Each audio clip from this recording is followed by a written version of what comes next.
This is one of the ways an early J79 nozzle can look like. In this step-by-step tutorial, I am going to show you how to recreate this appearance. After priming the nozzle with black primer and a coat of gloss varnish, I applied burnt iron from MRP as a base coat. Just a few light layers to get a decent coverage, nothing fancy. For the internal part, I allowed a little bit of overspray, but it remained mostly black. After allowing the burnt iron to cure properly, I applied a layer of gloss varnish to protect it.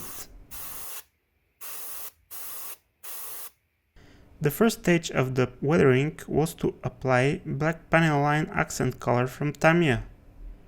The application was quite liberal and I covered almost the entire surface. The gloss varnish I applied earlier allowed for the wash to flow better in the small crevices. This wash gets a flat finish when it cures properly. Using a paper towel and a small amount of white spirit, I wiped away the excess wash. To suggest heat staining, I used blue and red markers. Links for those and the rest of the materials I used you can find in the description of this video. To get a purple hue, I simply mixed the blue and red inks. Since the surface was still glossy, it was easy to blend the ink with a brush. I did not want this to be too obvious of an effect, so I applied it only on a few spots.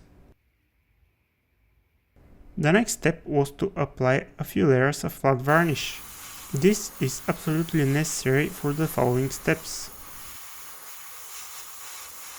While the varnish was curing, I mixed a very interesting potion: dark grey weathering pigment and Mr. Rapid Thinner.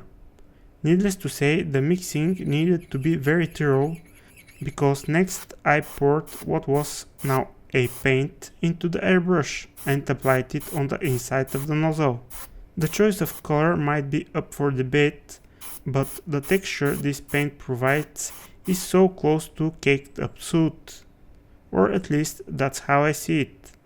With the flat varnish properly cured, I got the Prismacolor Silver watercolor pencil and started coloring and polishing the raised details and some of the flat areas. Of course, closely following the reference images in the book. Speaking of the book, it was instrumental throughout my Phantom build, including the work on the nozzles. I can strongly recommend to everyone who is into deep research to check DACO publications. Link for them in the description. To replicate these weld lines, I used sepia watercolor pencil. Unfortunately, I lost the footage, so let's move along. Again, with the silver pencil, I highlighted the edge behind the welds, and then went to recreate the shiny parts on the flat section. They are rather random, so that's what I tried to achieve. There are different weathering patterns that can be observed on different pictures, so this is up to the modeler. Going back inside the nozzle, I used light dust colored pigment to mimic the apparently lighter soot or whatever it is in between the control arms. Probably some dry brushing with graphite powder can have a good impact on the inside, but I like it as it is. And with that, I call the nozzles good. Thank you for watching, and until next time, happy modeling, fellas!